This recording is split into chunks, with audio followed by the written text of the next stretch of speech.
రఘురామ్ జయ జయ Rama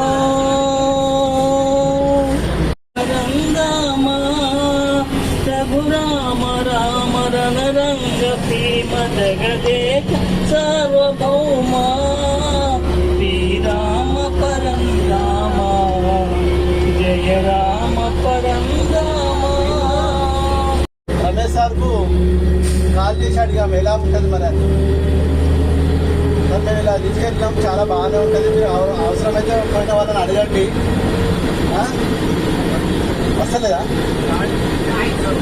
voice పెద్దగా పెట్టమంట.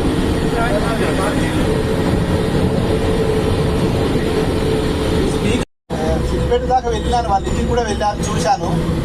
అలా బాబుతో ఎంక్వైరీ చేసాను, బాగానే ఉంటుందంటే ఫస్ట్ నేనే ఇచ్చేసాను, అడ్వాన్స్ ఇచ్చేసి ఫస్ట్ టికెట్ V5 వాళ్ళతో పాటు ఒక 10 మంది ఒకటే దాంట్లో వచ్చింది. మనం ఎట్లా డబ్బులు ఇస్తే అట్లా మనం దూరం జరిగింది. అందరం ఒకటేసారి ఇస్తే ఒకటే కంపార్ట్మెంట్లో అందరూ ఎంజాయ్గా ఉందాము. ఎవరి ఆలోచన ప్రకారం వాళ్ళు లేట్ అయింది కాబట్టి ఆ టికెట్లో అలా దూరము పడ్డది.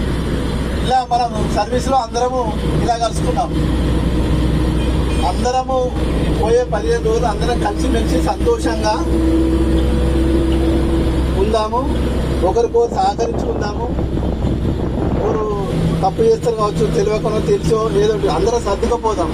ఎవరికి కోప తాపాలకు తాపివ్వకుండా అందరం కలిసిమెలిసి పోతేనే ఈ 15 రోజుల టూరు సజావుగా సంతోషంగా ఉంటుంది. అది నా అభిప్రాయం.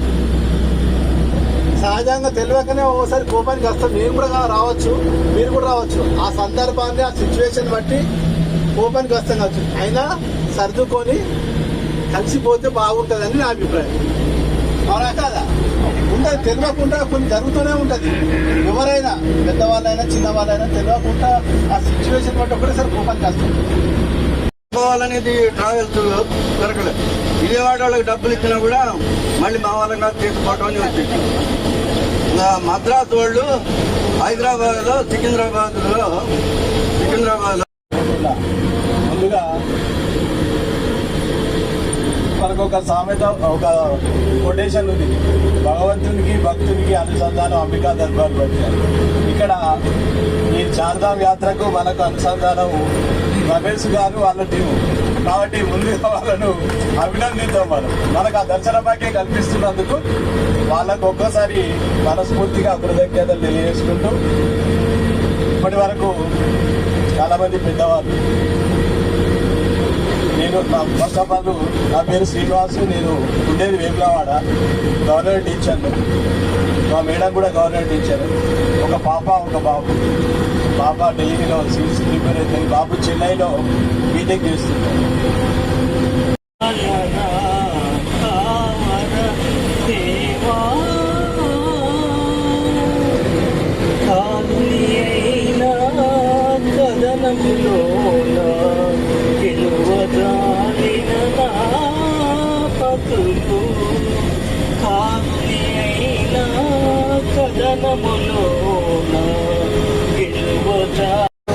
తీరిక లేకుండా ఉండటం వల్ల, ఎక్కడికైనా యాత్ర చేయటం వల్ల కొంచెం శరీరం ఫ్రీగా ఉంటుందనేది నా నమ్మకం.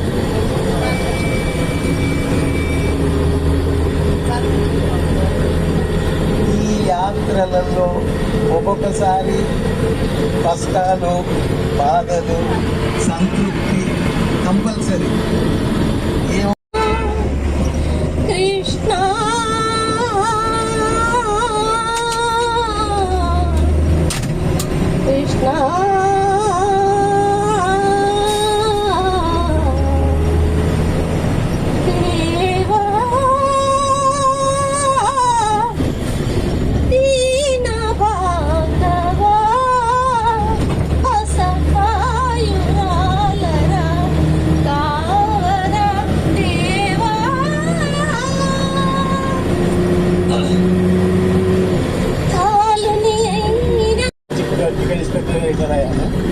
నాకు 2 పాపలు, 1 అమ్మాయి బీటెక్, 1 అమ్మాయి మాస్టర్ యూనివర్సిటీలో. నేను, మా అత్తగారు, మా మిస్సెస్, మా విజయం కూడా ప్లస్ మా చిన్న గారు, మా అత్తగారు, మా చిన్న అత్తగారు అందరూ కలిసి వస్తాము. ఎప్పుడైనా అందరం కలిసి టూర్ చేస్తుంటాము. మేము ఎక్కడికి వెళ్ళినా కూడా చాలా సంతోషంగా హ్యాపీగా జర్నీ చేస్తూ ఉంటాము. అందరూ కలిసిమెలిసి క్లియర్ అయిపోయిందండి. హౌస్ వైఫ్ లాగానే ఉన్నారు. మా పిల్లలు రావడానికి వెళ్ళాము. ఒకసారి వచ్చినాము. నాకు సరస్వతి పుష్కరాలకి రావాలని నా పేరు శారద. మా సారు సత్యనారాయణ. ఇద్దరం టీచర్లము. మాకు ఒక బాబు ప్రస్తుతం విదేశాల్లో ఉన్నాడు. అదే మాట్లాడాల్సి అండి. మా సారే మాట్లాడాలని చెప్పండి. మళ్ళీ రేపు అందరు ఛాన్స్ రావాలి కదా. ముఖ్యంగా ఏంటంటే కొన్ని శాస్త్రాలు ఏం చెప్తున్నాయంటే అల్లం వెల్లుల్లి అలాంటివి తిని మనము దర్శనాలు చేసుకోవద్దు అని చెప్తున్నాయి. అంటే మరి మీరు ఇక్కడే మేడం ఏమంటుందంటే అది లేకుండా టేస్ట్ రాదు కదా అని అంటున్నారు. అంటే టేస్ట్ గురించి 15 రోజులు తినకపోతే ఏమవుతుందని నా అభిప్రాయం. అంటే మనం ఇంత దూరం వెళ్ళేది టేస్ట్ గురించి కాదు కదా. ఏమంటే ఈ విధంగా తిరగాలని, ఈ విధంగా చేయాలనేది మా దగ్గర నుంచి మేము నేర్చుకున్నాం. ఎందుకంటే మా మాయ గారికి చాలా చాలా ఇష్టం ఇలా. ఎలా అంటే మా మాయ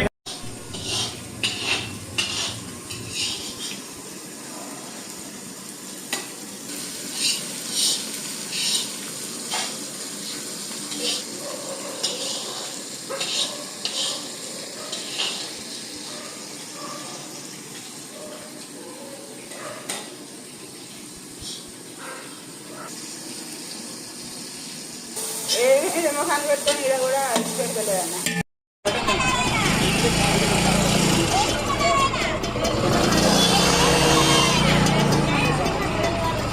జై శ్రీమన్నారాయణ. కొంచెం ఇప్పుడే టిఫిన్ చేసిర్రు. జై శ్రీమన్నారాయణ. కొనాడు. పంజాబ్, హర్యానా, చండీగఢ్, డేరాడు దాదాపు ఇంటింటికి ఉంటుంది. ప్రతి ఒక్కరికి ఏదో రంగంలో రైల్వేలు కూడా ఇక్కడనే ఉంటారు చాలా మంది.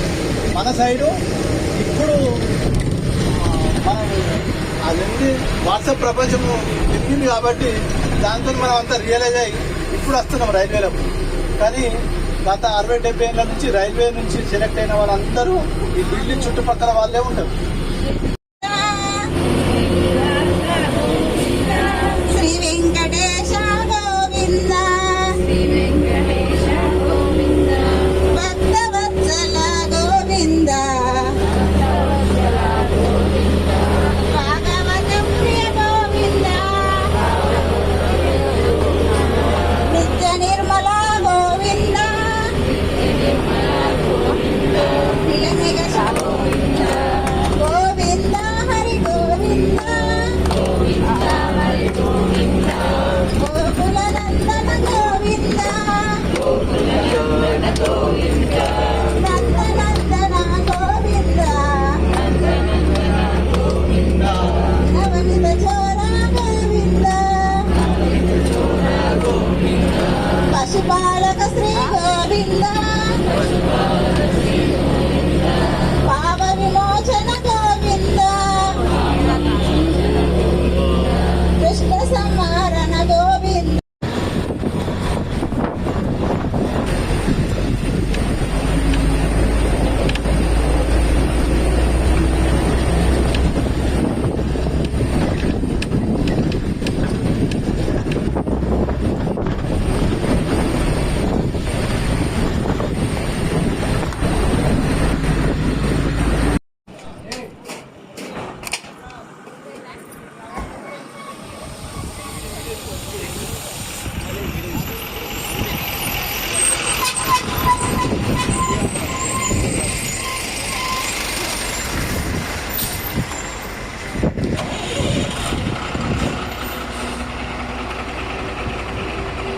కానీ ముస్సోలి కానీ నైనితాల్ కానీ ఆ ప్రాంతాలలో శివాలిక్ రేంజ్ అని, అంటే హిమాలయ పర్వతాలలో 3 రేంజులు ఉన్నాయి.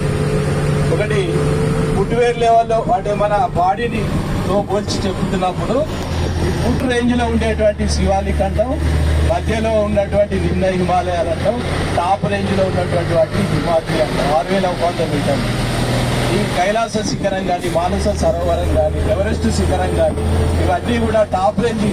ఎక్స్పర్ట్స్ ఏం చెప్తున్నారంటే ముందు ఆ ఓషన్ లో మునగండి, so that you will get proper reply to such answers. Thank you.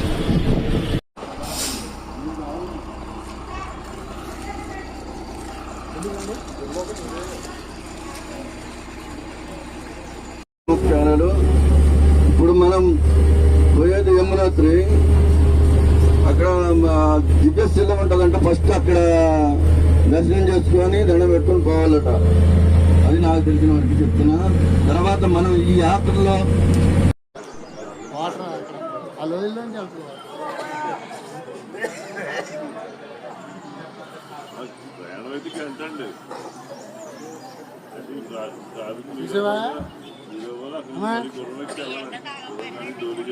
Coffee తాగి బయలుదేరా మళ్ళీ తాగుతాం.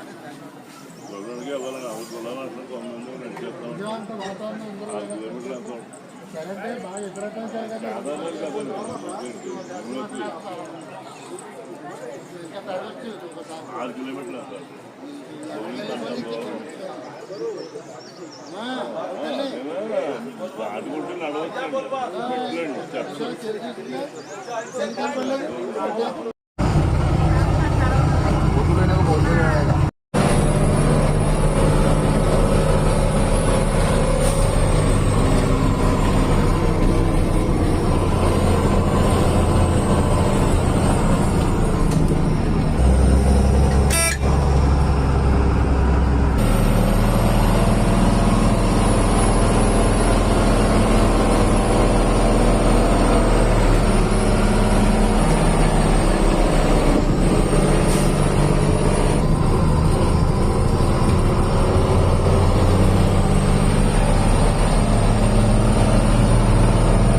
నేను నా ప్రయాణం Yamunotri.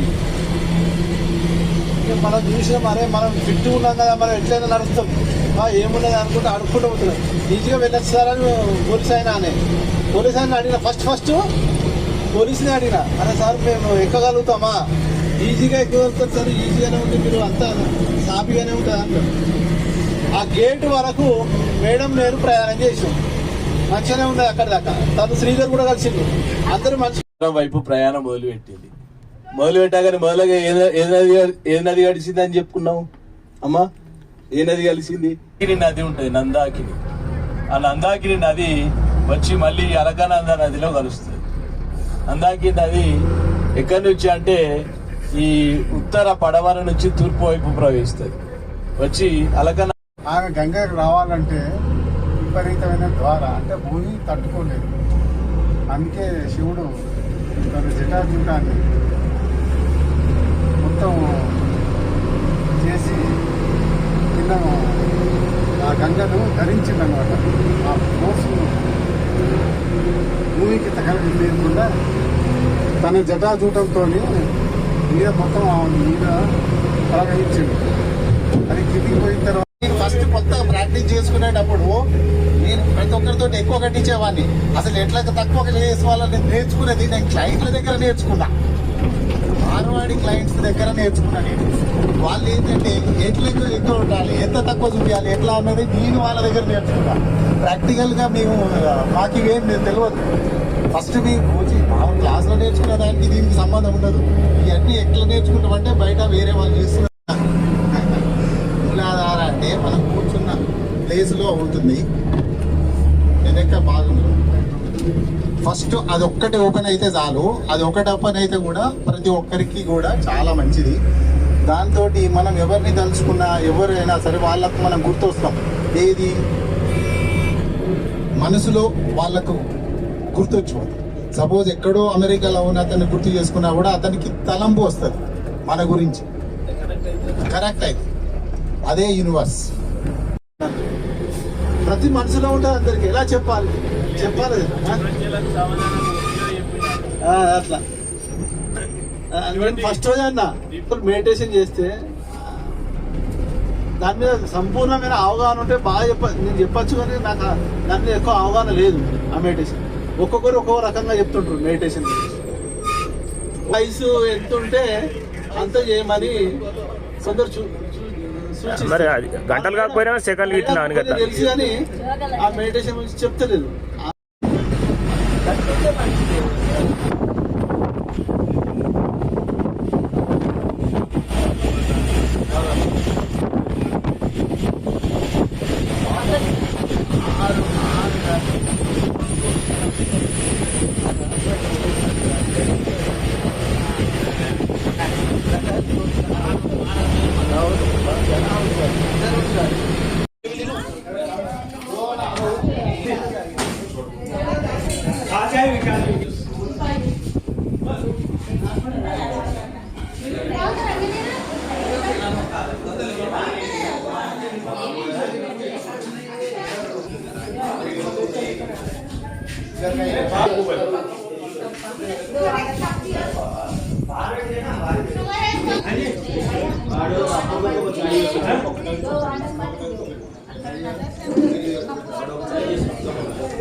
Hare Rama Rama Rama Hare Hare Hare Rama Rama Hare Om Namo Narayana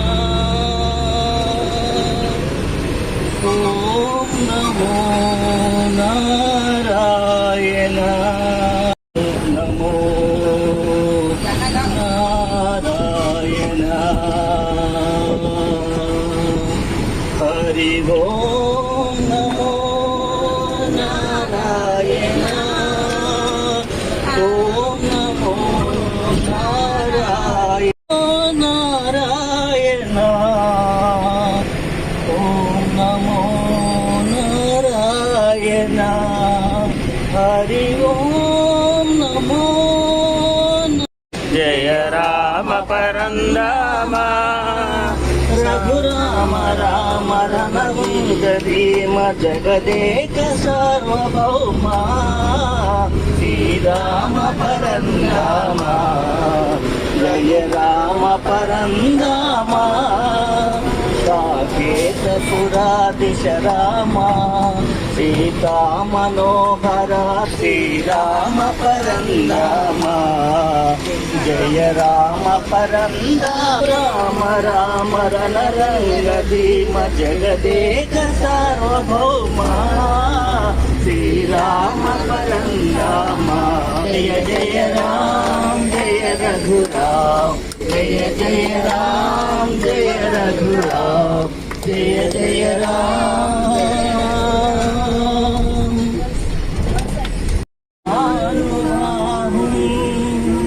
Aravindradayatatmam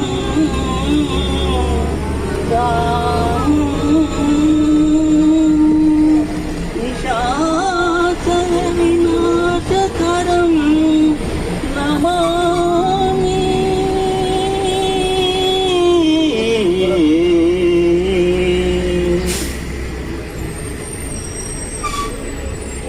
Rama Jaya Rama Jaya Jaya Rama Sri Rama Jaya Rama Jaya Jaya Rama Ayodhya Rama Sri Rama Amruta Nama Jaya Rama Ayodhya Rama Sri Rama Amruta Nama Sri Rama Ayodhya Rama Sri Rama Ayodhya Rama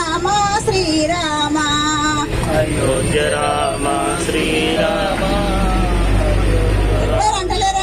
జయ రామ జయ జయ రామ శ్రీరామ జయ రామ జయ జయ రామ శ్రీరామ జయ రామ జయ జయ రామ శ్రీరామ జయ రామ జయ జయ రామ శ్రీరామ జయ రామ జయ జయ రామ శ్రీరామ జయ రామ జయ జయ రామ శ్రీరామ జయ రామ జై లక్ష్మీనారాయణ జై లక్ష్మీనారాయణ జై లక్ష్మీనారాయణ జై లక్ష్మీనారాయణ జై లక్ష్మీనారాయణ జై లక్ష్మీనారాయణ జై లక్ష్మీనారాయణ జై లక్ష్మీనారాయణ జై లక్ష్మీనారాయణ జై జై జై జై లక్ష్మీనారాయణ జై జై జై శివాయ ఓం నమ శివాయ నమ శివాయ ఓం నమ శివాయ నమ శివాయ ఓం నమ శివాయ నమ శివాయ ఓం నమ శివాయ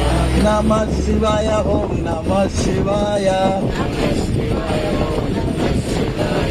నమ శివాయ పెడువాడు కొండలలో నెలకొన్న కోనేటి రాయడువాడు కుమ్మరదాసుడైన పురవరతి నంబి ఇమ్మన్న వరములెల్లా ఏచినవాడు కుమ్మరదాసుడైన పురవరతి నంబి ఇమ్మన్న వరములెల్లా ఏచినవాడు సొమ్ములు గోవింద పురాణ గోవింద శ్రీనివాస గోవింద శ్రీ వెంకటేశ గోవింద శ్రీ వెంకటేశ గోవింద భక్తవత్సల గోవింద భక్తవత్సల గోవింద భాగవత ప్రియ గోవింద కృష్ణ కృష్ణ హరే హరే కృష్ణ కృష్ణ హరే హరే హరే రామ హరే రామ హరే రామ హరే రామ రామ రామ హరే హరే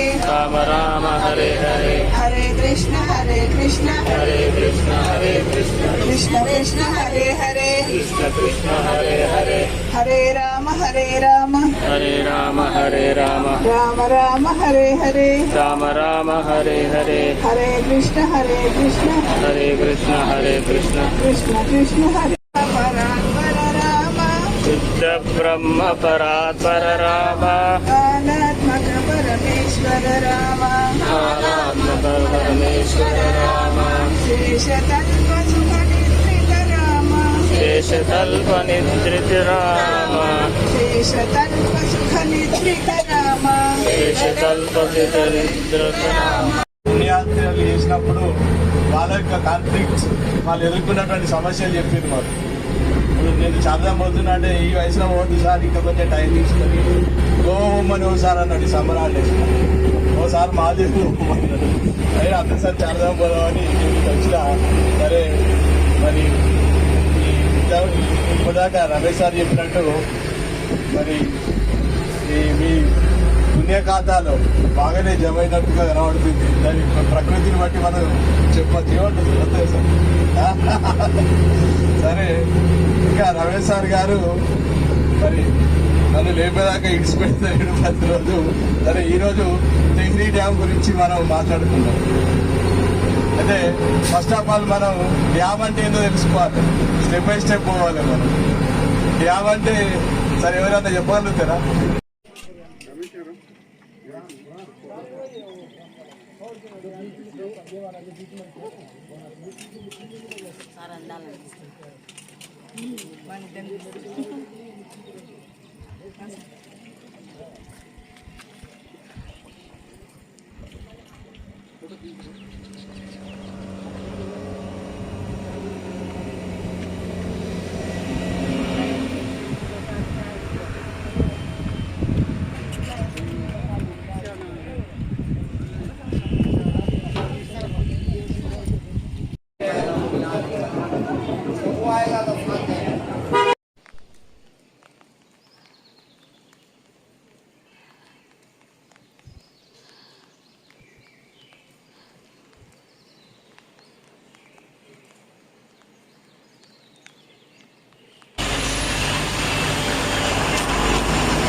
కృష్ణ కృష్ణ హరే హరే హరే కృష్ణ మైక్లో గట్టిగా హరే రామ రామ రామ హరే హరే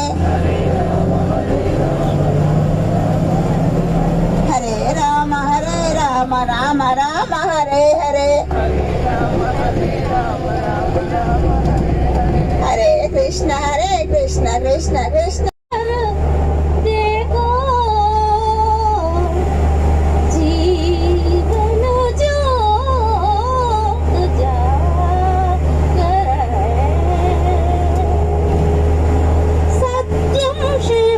సుందరం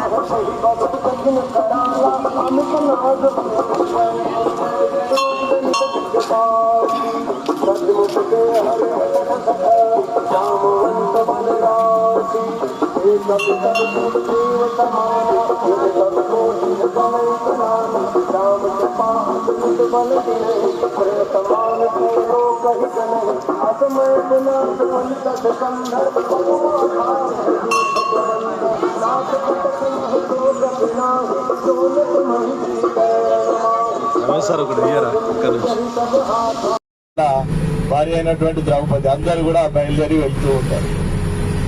సరే, ఇంకా అప్పటికే వాళ్ళందరూ వృద్ధులైపోతారు. వయసు పైబడి వాళ్ళ యొక్క ఆ మహిమలు, మంత్రాలు, తంత్రాలు అన్నీ కూడా వాళ్ళ నుంచి వెళ్ళిపోతాయి, నశించిపోతాయి. ఇక వాళ్ళు స్వర్గానికి ప్రయాణం అవుతూ ఉంటారు. ప్రయాణం అవుతున్నటువంటి దారిలో మొట్టమొదటిసారి ద్రౌపది కళ్ళు తిరిగి కింద పడిపోతుంది. అప్పుడు ధర్మరాజు వెనుక వస్తున్నటువంటి భీముడు అడుగుతాడు, అన్నయ్య భార్య పడిపోయింది అన్నప్పుడు ధర్మరాజు అంటాడు, అంతే, ఇంకా మనం ఏం చేసేదేం లేదు. కారణం అడుగుతాడు. కారణం ఏంటన్నయ్య, మనం 5గురము, భార్య 6వది, మనందరం కలిసికట్టుగా వెళుతుందో, ద్రౌపది నరకానికి వెళ్ళిపోతుంది, పడిపోయింది, బడిలోంచి పడుకపోతుంది అన్నప్పుడు ధర్మరాజు ఒకటే చెప్తాడు, మనం 5గురం భర్తలం, కానీ మన 5గురు పైన సమానమైనటువంటి ప్రేమ చూపించలేదు ద్రౌపది. అందుకు ఆమె, అర్జునుడు అంటే ఆమెకు ఎక్కువ ఇష్టం మన 5గురులలో, కాబట్టి ఆమె సమానమైనటువంటి ప్రేమను పంచలేదు, కాబట్టి ఆమె నరకానికి వెళ్ళిపోతుంది. మనం చూడడం తప్ప చేయాల్సింది ఏం లేదు, మన చేతిలో ఇంకా ఏం లేదు అని చెప్తాడు. తర్వాత ఇంకా పర్లాంగ్ దూరం వెళ్తుంటారు, ఇంకా ముందుకు వెళ్తుంటారు. స్వర్గారోహణం, మేరు సుమేరు పర్వతం అని 2 ఉంటావు. ఆ పర్వతాలు దాటి వెళ్తే స్వర్గాన్ని ఏరుకోవచ్చు. ఇప్పటికి కూడా ఆ పర్వతాలు ఉన్నాయి చరిత్రలకు ఆధారంగా. హిమాలయ పర్వతాల్లో మేరు పర్వతం, సుమేరు పర్వతం, మీరు అందరూ వినే ఉంటారు. సరే, ద్రౌపది పడిపోయింది. భీముడు అడిగిండు, ధర్మరాజు ఎక్స్ప్లెనేషన్ ఇచ్చాడు. ఇంకా కొంచెం ముందుకెళ్ళిన తర్వాత సహదేవుడు పడిపోయాడు. సహదేవుడు కూడా కళ్ళు తిరిగి పడిపోయాడు. సహదేవునికి వచ్చినటువంటి విద్య, సహదేవునికి సరేంటి ఆస్ట్రాలజీ కావచ్చు, జ్యోతిష్యం. అయితే అప్పుడు భీముడు అడుగుతాడు, అన్న తమ్ముడు పడిపోయిండు అంటే మనం చేసేది ఏం లేదు అంటాడు. కారణం అడిగినప్పుడు చెప్తాడు, అతనికి అన్నీ తెలుసు అనే ఒక గొప్పతనము, గర్వము. నాకు మొత్తం ఎవరు గెలుస్తారో, ఎవరు ఓడిపోతారో, ఎవరు ఏ రకంగా చనిపోతారో నాకు మొత్తం తెలుసు అనే గర్వము. ఆ గర్వం వల్ల అతను పడిపోని భీమా అని. అంటే ఇవన్నీ కూడా మనలో పడుతున్నటువంటి గుణాలను ఐడెంటిఫై చేస్తున్నాం. మనం వీటన్నిటిని మనం వదిలిపెట్టాలి అన్నట్టు. ఆ గర్వంతో పడిపోతుండు, ఇక మనం ఏం చేసేలేదు భీమా అని ధర్మరాజు చెప్తుంటాడు. ఇంకా అట్లానే ముందుకు వెళ్తూ ఉంటారు వాళ్ళు. ఆ మేరు పర్వతం దాదాపు 30-40 కిలోమీటర్లు ఉంటుంది. మేరు పర్వతం వైపు దాటాలని ప్రయత్నం చేస్తూ ఉంటారు. నెక్స్ట్ నకులుడు కూడా పడిపోతుంటాడు. నకులుడు పడిపోతే తమ్ముడు పడిపోయాడని మళ్ళీ భీముడు ధర్మరాజుని అడుగుతాడు. అప్పుడు భీముడు చెప్తాడు, నకులుడు ప్రపంచంలోనే అందగాడు, మన అందట్లలో, మన 5గురులే కాదు ప్రపంచంలోనే అందగాడు, నేను చాలా అందగాన్ని అని గర్వపడి పొంగిపోతుండేవాడు. ఆ ఒక్క కారణం వల్ల అతను కూడా నరకానికి చేరిపోతారు, బట్టలొచ్చి పట్టుకపోతారు, మనం కాపాడలేము తమ్ముని అని ఇంకా విడిపోయేది. అసలు చూడండి ఈ క్లైమాక్స్ ఎంత వ్యాసుడు ఎంత బాగా రాసిండో నిజంగా. ఒక అన్నిట్లలోనే మహాభారతంలోనే అప్పుడప్పుడు దాదాపు ఒక రోజుకో గంట పురాణాలు అవుతా. మనం ఋషి కార్యము, పితృ కార్యము, మానవ కార్యము, జంతు కార్యము ఇవన్నీ నిర్వహించాలి ప్రతిరోజు. నేను మన ఇంట్లో భగవద్గీత, మహాభారతము అన్ని రకాల బుక్కులు కొన్నాను. హిస్టరీ 2 బీరువాల నిండా హిస్టరీ బుక్లతో పాటు ఈ బుక్లు కూడా ఉంటాయి. ఇవేమో పూజ మందిరంలో ఉంటాయి. రోజు కొద్దిగా మా మేడం కూడా చదువుతూనే ఉంటాయి. ఖాళీ ఉన్నప్పుడు మంచిగా ఆమెకు ప్రశాంతంగా ఉన్నప్పుడు చదువుతుంటాయి స్కూల్కి వచ్చిన తర్వాత. అయితే ఇక్కడ మనం పౌరాణిక పరమైనటువంటి నేను హిస్టరీ ఇవన్నీ అయిన దానికంటే నాకు ఈ కథ, ఈ స్టోరీ చదివినప్పుడు కలిగినటువంటి ఆనందం, ఆ కథ రాసినటువంటి వేదవ్యాసుడు ఆ కాలంలోని 1000 సంవత్సరాల క్రితం ఎంత బాగా రాసిండో నేను పొంగిపోయినా. నేను ఇప్పుడు సందర్భం గుర్తుకొచ్చింది కాబట్టి నేను ఈ విషయాన్ని మళ్ళొకసారి గుర్తు చేసుకొని మీకు చెప్తాను. ఎవరు పడిపోయిన వరకు నిల్చడంలో కర్ణుని రథం కుంగిపోతుంటది, కానీ కర్ణుడు ఎప్పుడు కూడా ధర్మాన్ని, నీతిని తప్పలేదు. ఎంత చివరి దశలో ఉన్నా ఆ పాయింట్ మనం గుర్తుపెట్టుకోవాలి. మన ప్రాణం పోతున్నా కూడా ధర్మాన్ని, నీతిని తప్పలేదు కర్ణుడు. అప్పటికి రథం కుంగిపోయింది, కవచకుండలాలు వేయినాయి. తర్వాత మరి కృష్ణుడు ఏదైతే మరి ధర్మాన్ని గెలిపించే ప్రయత్నంలో చేసినటువంటి మాయలు, మంత్రాలు కావచ్చు ఏదైనప్పటికీ మరి ఇవన్నీ కూడా గుర్తు చేసి భీమునికి చెప్తుంటాడు ధర్మరాజు. వీటన్నిటి ఫలితంగా అర్జునుడిని కూడా మనం కాపాడుకోలేకపోతున్నాం, అర్జునుడిని కూడా మనం వదులుకోలే సమయం దగ్గరకు వచ్చింది. అంటే అన్నదమ్ములు ఎట్లా విడిపోతారు అనేది క్లైమాక్స్ ఇప్పుడున్న రాజమౌళి డైరెక్టర్ కంటే వ్యాసుడు చాలా చాలా ఎంతో బాగా అనిపిస్తుంది. ఇంత దర్శనాన్ని కల్పించిన రమేష్ సార్ కూడా ఎంతో కృతజ్ఞతనై ఉంటున్నాను. అయితే మన మనస్తత్వం ఎలాంటి ఇదంతా నాకు గురుదేవులు పెట్టిన భిక్షే. నాకంటూ పెద్దగా జ్ఞానం అంతగా లేదు, కానీ వారి నుంచి కొంత నేర్చుకున్న దాన్ని మీకు పంచడం లోపల నాకు ఆనందం వస్తుందనే ఉద్దేశంతో ఇప్పుడు మీ ముందు నా సంతోష అణువును సమర్పిస్తున్నాను. ఒకటి గురువుగారు చెప్పారు, ఈ మన గెలాక్సీ లోపల ఉన్న కొన్ని స్టార్స్ తీసుకొని పోతాం, ఆ వెలుగు లోపల మనం కలిసిపోతాం, మనమంటూ లేము, ఉండము. ఈ సంతోషాన్ని మీతోటి పంచుకునే అవకాశం ఇచ్చినందుకు మీకు శతకోటి ప్రణామాలు. కాలుని అయినా కథనములోన గెలువజాలిన నా పతులు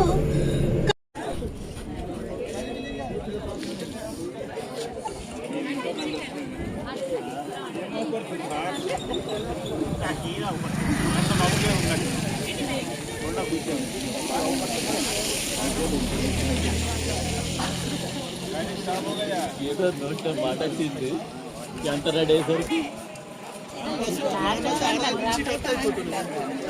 మీరు లాస్ట్ మూమెంట్ డ్రాప్ అవుతాం అనుకున్నారు.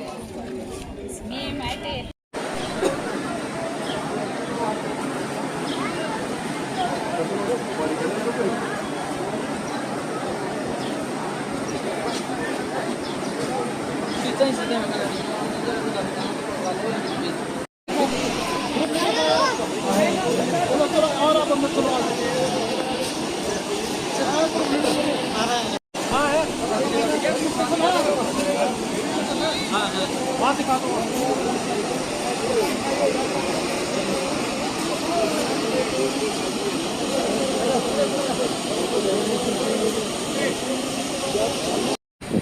ఎందుకంటే ఈ ప్రింటింగ్ ప్రెస్ మొత్తం సంపాదించిన మొత్తం అయిపోయింది, ఏళ్ళు జీరోకి వచ్చింది అన్నమాట.